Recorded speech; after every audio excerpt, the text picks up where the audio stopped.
Welcome to the Get Published podcast, sponsored by Brodie Consulting Group. To get more information about our coaching, publishing, executive ghostwriting, and podcast production services, go to getpublishedpodcast.com.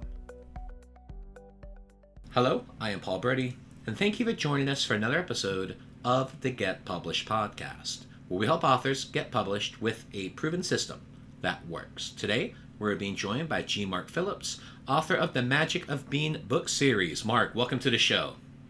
Hey, thank you, Paul. I'm excited to be here. Are you ready to get started?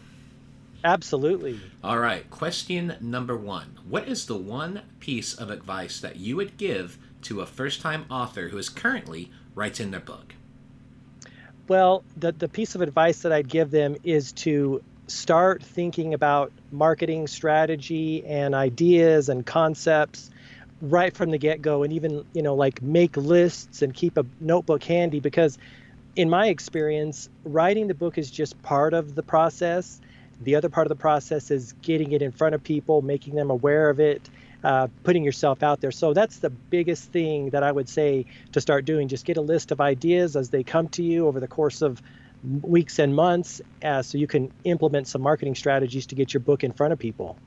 And what do you feel is the hardest part about getting published? Well, I self-published my books, and so for me, my specific experience was just getting past some of the internal belief blocks and some of the barriers that we all have that hold us back. And so that was, in my experience, the biggest aspect. I mean, sure, there's correct formatting of your book and outlines and the way you want to approach your topic. That's all challenging as well. But for me, really, it's those internal beliefs that we have to get past in order to actually share our creation with the world. Let's talk about marketing. So please share a marketing strategy that you have used in your book launches that has worked well. Sure, absolutely. Well, the thing that I've done that's worked the best is to, after the book is published, after it's up on Kindle or in print form, I give it to people and I say, hey, if you have the opportunity to read this and write a review on Amazon, that would be awesome. Because people are very busy. They've got so much on their plates these days. And I've found that unless you actually give it to them, put it in their hand, and get it in front of people, it can kind of sit there. And doing that starts the engine. Getting reviews on Amazon is huge. Getting social proof is huge. And so that's one of the things that I did, and it got reviews, and it helps people know your book, and they can read the reviews and get a sense for it. So that's probably the biggest thing that I've done, is give it to people and ask for the review. And what other strategies have you used with your launches? Because I remember you mentioned you've done 5 books. So what are some of the best of?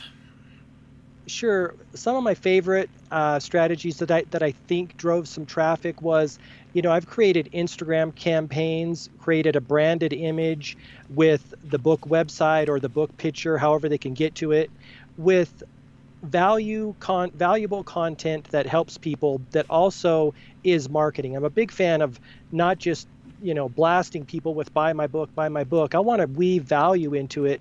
And so I created a series for Just Be It, which is the adult, or I shouldn't say adult, but the grown-up version of the Magic of Being series, books 1 and 2. Just Be It is all about our power of being, and so we can attract the situations we want in life. But I created this Instagram series that also pushed to Facebook with excerpts from the book, quotes from successful people, that gives value but also makes people aware of the book. So I'm a real big fan of blending in the value to the marketing and shipping it out. So you mentioned you created a series of different posts, part of this campaign, correct? Like excerpts from the book, different little pieces of knowledge that you dripped out?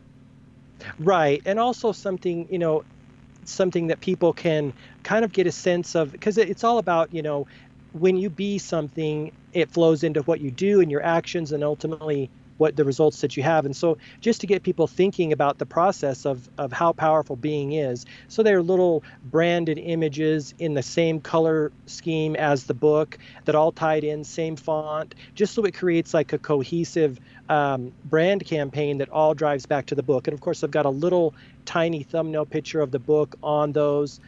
So it all ties together like as a cohesive campaign. And this was specifically on Instagram, correct? Right. I started it from Instagram. Of course, then it pushed to Twitter and Facebook, but I started on Instagram, formatted to the 1080 by 1080, and with the website on there. Because, Instagram's a nice visual platform. I actually prefer Instagram. It's my platform of choice other than YouTube, but it's my platform of choice for social. And so I start all my campaigns there, and then they push out to the other places. And then how long was your campaign? Well, it's actually an ongoing campaign, Paul, and so every so often I will, feed that campaign, because what I did is I set up a template, in my graphics program, and so I'll create those, because as this ongoing thing, I don't want it to ever end, because I always want to keep it in front of people as an announcement that this is there. So I don't really, all of my campaigns I design for evergreen, like never ending, so I can always get at them and push them out when I need to. Well, let's talk about your favorite book. So what is your favorite book, and what was the number one thing that you learned from it? Well, my favorite book currently is The 10X Rule by Grant Cardone. And being a creator, being somewhat of kind of an introvert, it radically shifted the way that I look at what I'm doing in the world, because he talks about, hey, you've got to do 10 times as much as you think you need to promote yourself, and you've got to have 10 times your belief and your actions. So it was a radical shift in my thinking, because I was a 1Xer before I read that book. I thought, okay, I'm going to do this, and the money and the opportunities will roll in, and it just isn't how it is in the real world. So it radically shifted my perception of what it takes to get yourself out there. And for a final question, what is your favorite quote and why? Well, my favorite quote is by Buckminster Fuller. I'm a big fan of him. And he said that real wealth is ideas plus energy. And I love that quote, because when you're starting out in anything, you've got, no social credibility, you have no background, no credentials, so to speak. But the one thing that we all have is access to ideas. And that's the one thing that successful people throughout history have had access to, and that creates a success once they infuse those ideas with energy. So that's why I like it. It makes everyone, it levels the playing field for everyone, and everyone has an opportunity and a chance to have massive success and create real wealth. Mark, I want to thank you for being a guest on the show. What is the best way for people to find you online? Sure, they can find me on my website, gmarkphillips.com. They can also hook up with all my social media through that website and find out more about me there. Well, Mark, thank you once again for being on the show, and I wish you all the best in your author journey ahead. Hey, thank you so much, Paul. I really appreciate it. Thanks again for joining us today. To learn more about how you can be featured in our brand new Get Published business book, go to getpublishedpodcast.com.